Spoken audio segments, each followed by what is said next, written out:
Hi friends, it's Miss Cheryl. I hope you guys are all doing good. We miss seeing you guys. Hope you guys are able to enjoy the weather a little bit. It's not super cold and we haven't seen any snow yet. So I have a new book today that I want to share with you guys and see what you guys kind of think about what the book is. But before we begin, we got to go over our book time rules. Eyes are watching, ears are listening, voices quiet, and our bodies calm. This is how we listen. This is how we listen at book time. At book time. All right, I'm going to show you guys the cover of this book this week. Let's do some thinking of what this book could be about. So the title is A Tree is For, and then there's three little circles that kind of have us thinking of what a tree is for. So the cover of the book has got a big tree over here, and I'm thinking this is a boy. He's kind of covering his eyes, and he's looking at a tree, and then there's another girl in the background. We're not sure what she's doing. So it looks like we're going to learn about what a tree is for. And our author down here at the bottom is Judith Bauer Stamper. So just a reminder that the author writes the words.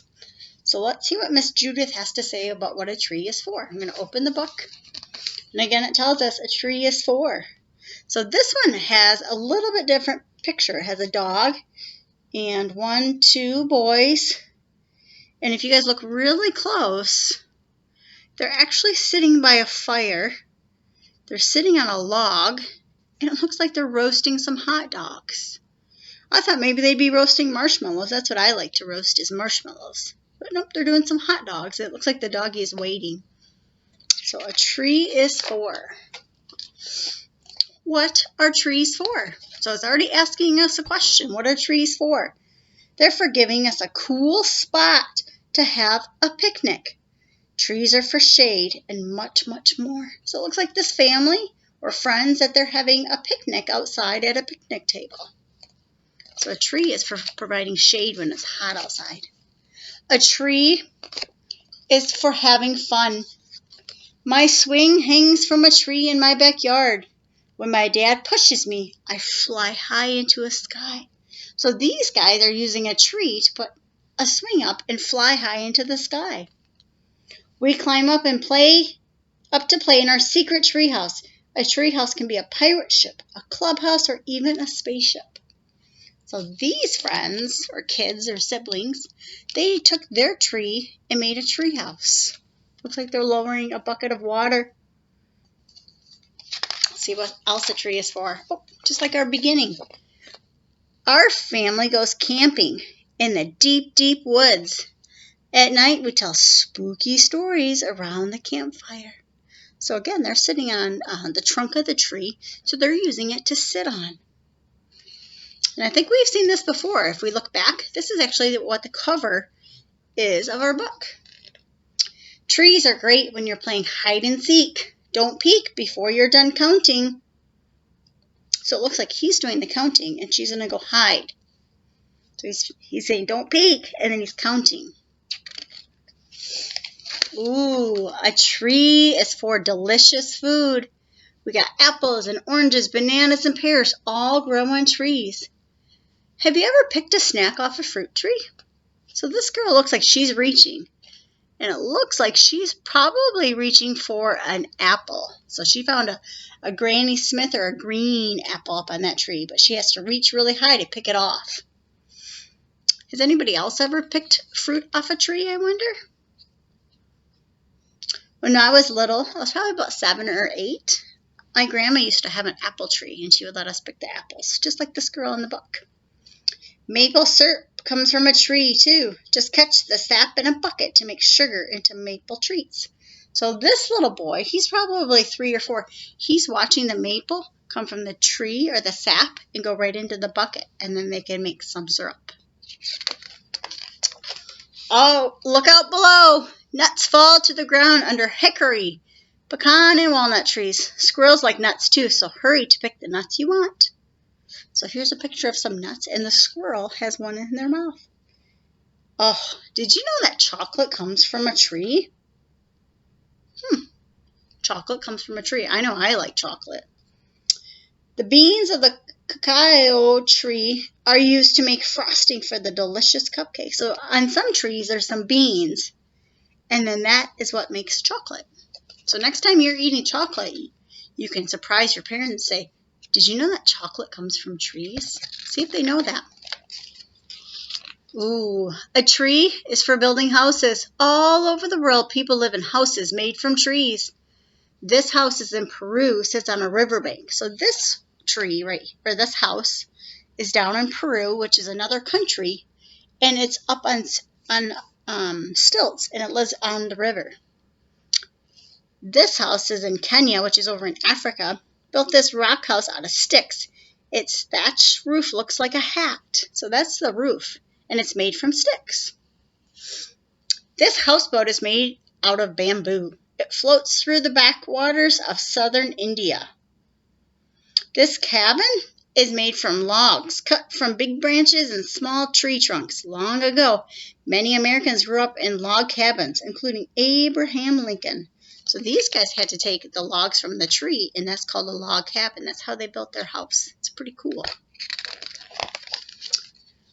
People still use trees to build new houses.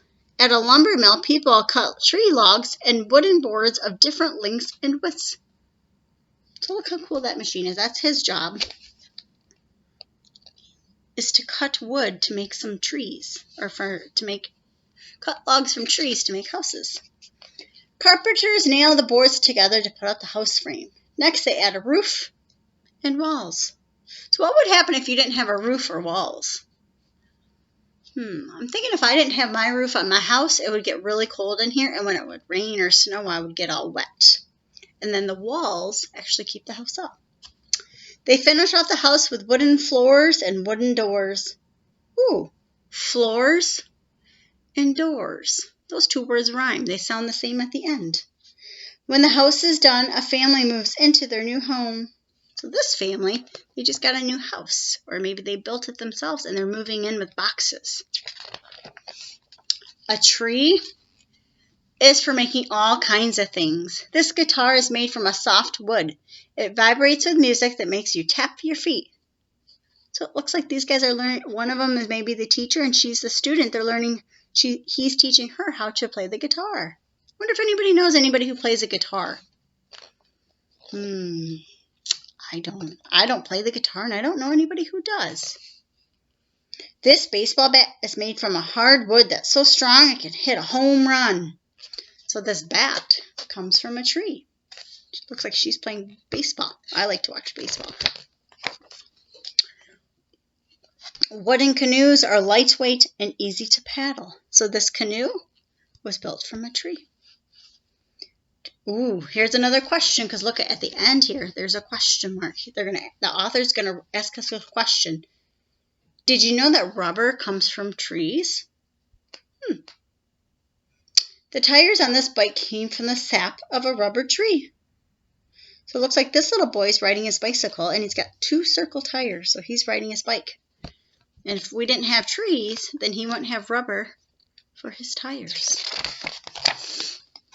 Oh, I know you guys have these at home. Pick up your pencil and take a look. It's made from a tree. So the pencil is made from a tree. It's wood from a tree. Even paper is made from trees. Paper factories turn wood into pulp and press it into paper. This book started out as a tree. What? Did you guys know that? All the books that you have at home or at your grandparents' house, they all started out as a tree, because trees make paper, which makes us our book to learn about.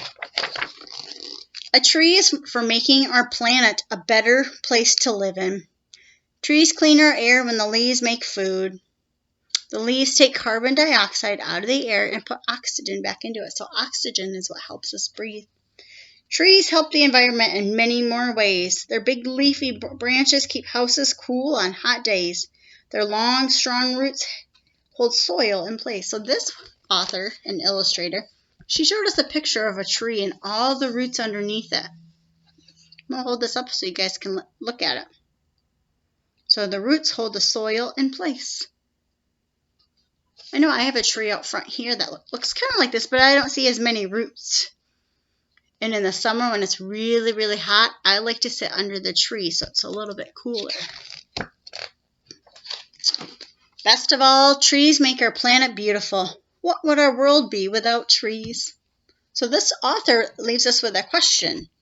So I'm wondering, what would our world look like without trees? If we didn't have trees, I'm looking out my window, I think it would look very boring outside. It wouldn't have a lot of color. If we didn't have trees, we wouldn't have leaves. So trees and leaves, those kind of sound the same too. So if we didn't have any trees and leaves, we wouldn't be able to jump in them in the fall. So I hope you guys enjoyed this week. This book of A Tree is For. So I know Miss Linda and I are going to do some discussion this week, and we're going to make a list of all the things a tree's for and what comes from a tree. So if you guys have any questions, please let me know. Otherwise, I will see you guys later. Bye!